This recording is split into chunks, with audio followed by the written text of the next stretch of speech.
Good morning, Shubprabhat. Hello and welcome everyone. This is Alamin Rahman. You are watching the Way of Solution in partnership with Unacademy. আজ আমরা চর্চা করব 2nd সেপ্টেম্বরের current affairs. প্রথম থেকে শেষ পর্যন্ত মনোযোগ সহকারে তোমরা পর্বটি দেখতে থাকবে।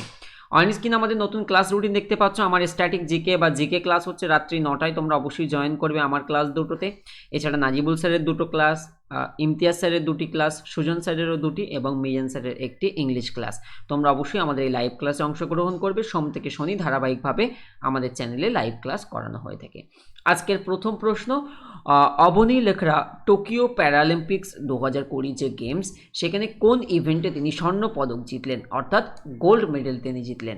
কারেক্ট আনসার হবে air rifle shooting. Option A is the correct answer. Avani Lekhara wins gold medal. কোন পদক জিতলেন? প্রথমত না, এইটা মনে রাখবো আমরা, গোল্ড মেডেল জিতলেন in women's 10 metre air rifle standing SH1 event. এখানে ডিটেলটা তোমরা একবার দেখলে বুঝতে পারবে যে Avani Lekhara 10 metre air rifle শুটিংয়ে সোনা জিতলেন বা স্বর্ণ পদক জয়ী হলেন।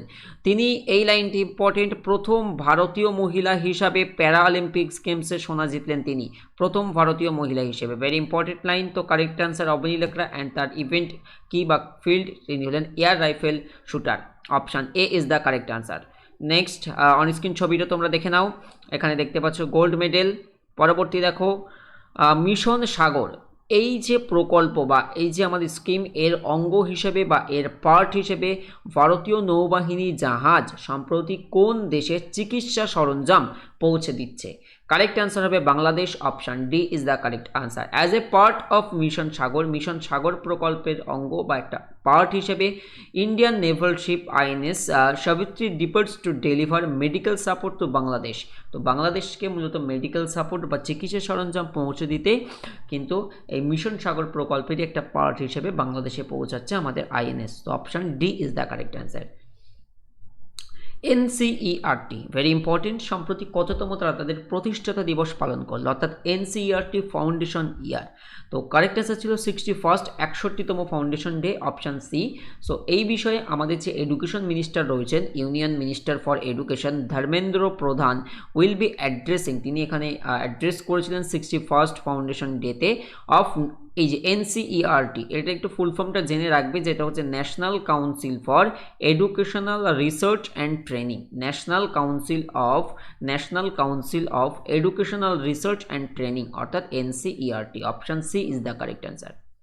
নেক্সট, প্রধানমন্ত্রী আমাদের প্রাইম মিনিস্টার সম্প্রতি জাতির উদ্দেশ্যে জালিয়ানওয়ালাবাগ স্মারকের যে পুনর্নির্মিত প্রাঙ্গণের উৎসর্গ করেছেন।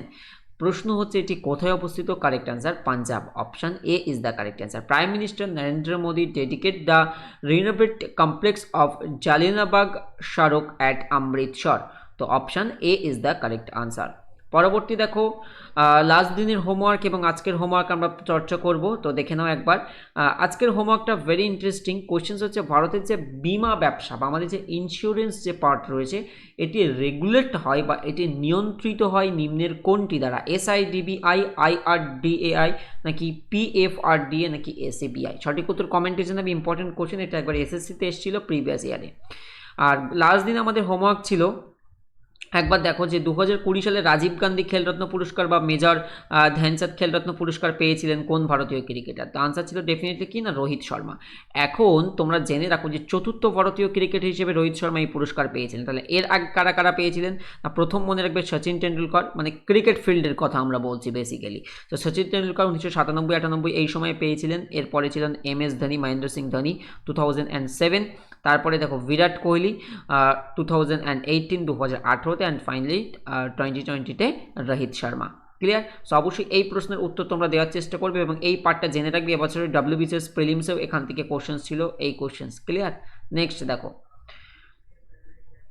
ফোনপে সম্প্রতি নিম্নের কোনটির থেকে বিমা ব্রোকিংয়ের লাইসেন্স পেয়েছে? ফোনপে নিম্নের কোনটির থেকে বিমা ব্রোকিংয়ের লাইসেন্স পেয়েছে? কারেক্ট আনসার হচ্ছে IRDAI। অর্থাৎ ডিটেলে আমরা জেনে রাখবো, ফোনপে অর্থাৎ এটি একটি কি ডিজিটাল প্ল্যাটফর্ম, আমাদের ট্রানজ্যাকশনের জন্য বহুল ব্যবহৃত একটি platform. So PhonePe has received an insurance broking licence from, কোনটির থেকে পেয়েছে লাইসেন্স?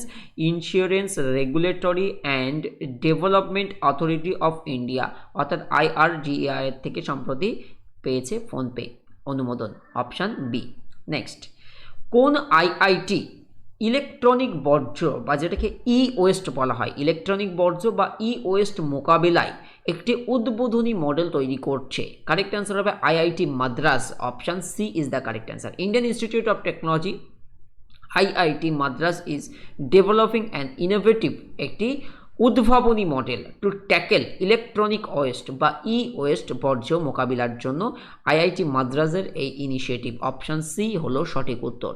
পরবর্তী দেখো, তোমাদের আগামী 5th September very important day. তো এই দিন তোমাদের জন্য একটি 50 নাম্বারের মিনি মক টেস্ট রাখা হয়েছে, কোনো গিফট নেই। যারা ইচ্ছুক তারা অবশ্যই এটাতে পার্টিসিপেট করতে পারো, অ্যাবসলিউটলি ফ্রি টেস্ট, আনএকাডেমি অ্যাপে হবে, ডেসক্রিপশন চেক করতে পারো ফর এনরোলমেন্ট পারপাস। দার্জে আংচুক সম্প্রতি নিম্নের কোন সংস্থার একমাত্র ভারতীয় সদস্য হয়ে উঠেছেন? কারেক্ট অ্যান্সার হবে IAU, মানে কি ইন্টারন্যাশনাল অ্যাস্ট্রোনমিক্যাল ইউনিয়ন, যার সদর দপ্তর কোথায়? প্যারিস বা ফ্রান্সে যার সদর দপ্তর অবস্থিত। তোমরা কমেন্টে এই দুটো অবশ্যই বলবে, আসে কিন্তু পরীক্ষাতে। IMF মানে কি ইন্টারন্যাশনাল যে মনিটারি ফান্ড রয়েছে, আন্তর্জাতিক মুদ্রা তহবিল, তার সদর দপ্তর কোথায় অবস্থিত? এবং ILO ইন্টারন্যাশনাল লেবার অর্গানাইজেশন, আন্তর্জাতিক যে শ্রম সংস্থা, এই দুইটির হেডকোয়ার্টার কোথায় কোথায় অবস্থিত জানাবে। আগেরটা না পারলেও এটা কিন্তু পারা উচিত, আর আগেরটা পারবে না কেন? বিমানটা তো আমি বলে দিলাম পরের কোশ্চেনেই এক প্রকারভাবে। So Ladakh based engineer Dorje Angchuk has becomes only Indian 100 member of international astronomical union. So আন্তর্জাতিক যে অ্যাস্ট্রোনমিক্যাল ইউনিয়ন রয়েছে, যার সদর দপ্তর প্যারিসে, তার প্রথম কিন্তু মেম্বার হয়ে উঠলেন কে? দার্জে আংচুক ফ্রম লাদাখ। তো এই দুটোর কমেন্টে অবশ্যই জানাবে, international monetary fund and international labour organization. সম্প্রতি ভেরি ইম্পর্টেন্ট কোশ্চেন, মন দিয়ে শুনবে, একটু পলিটি বেসড কোশ্চেন্সটা রেখেছি।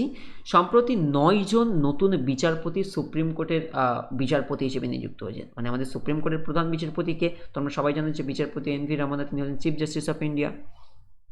এছাড়া আরও 9 জন নতুন বিচারপতি নিযুক্ত হয়েছেন সুপ্রিম কোর্টে।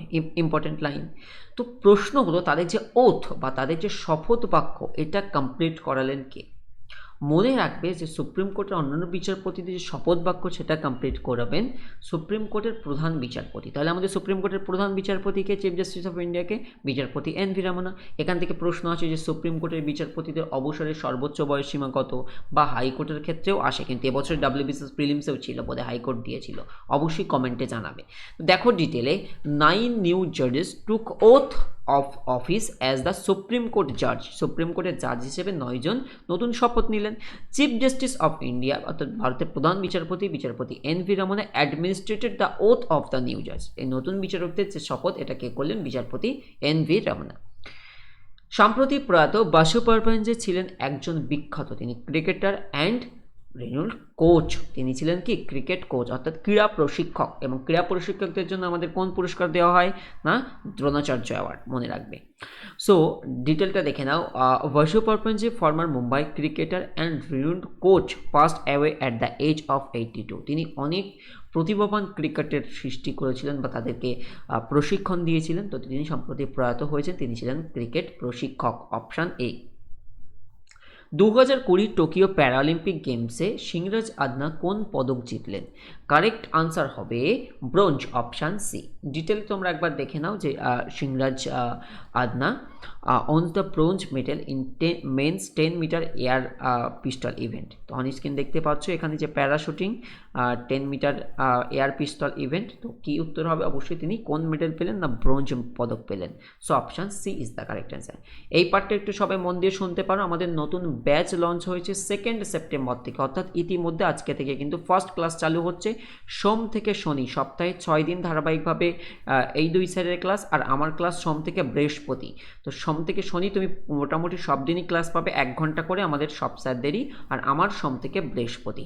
এটা শুধুমাত্র একটি জিকে প্র্যাকটিস, যেটা আমি করাবো এবং নাজিবুল স্যার করাবেন। সুজন স্যার তোমাদের ম্যাথ এবং GI করাবেন। তো তোমরা অবশ্যই সাবস্ক্রিপশন নিতে পারো, 1 month, 3 month, 6 month or 12 month or 24 month, what ever. তো এক্ষেত্রে অবশ্যই তুমি ব্যবহার করতে পারো আলামিন 9 কোড। এবং যদি সাবস্ক্রিপশন নিতেই হয় তবে 1 ইয়ার নিও অ্যাটলিস্ট, সেক্ষেত্রে তাদের 2 মাসের সাবস্ক্রিপশন অতিরিক্ত পাবে, অর্থাৎ 12 + 2 তুমি 14 মাসের সাবস্ক্রিপশন পেয়ে যাবে। তো অবশ্যই মেক শিওর তুমি ব্যবহার করছো আলামিন 9 আমিন কোড, এবং সাবস্ক্রিপশন নেওয়ার সময় তোমার গোল থাকবে WBPSC, তবেই কিন্তু সাবস্ক্রিপশন প্রসেস কমপ্লিট হবে। তো থ্যাংক ইউ সো মাচ। আমাদের এই প্র্যাকটিস ব্যাচে অবশ্যই তোমরা এনরোল করতে পারো ফর বেটার প্রিপারেশন, লাস্ট মোমেন্টের একটা প্র্যাকটিস ক্লাসের জন্য। Thank you. Ready to fight for competitive exam. নিজের খেয়াল রাখবে, পরিবারের খেয়াল রাখবে, দেখতে থাকবে দ্য ওয়ে অফ সলিউশন। সোম থেকে শনি ধারাবাহিকভাবে সমস্ত ক্লাস চালু থাকে আমাদের চ্যানেলে।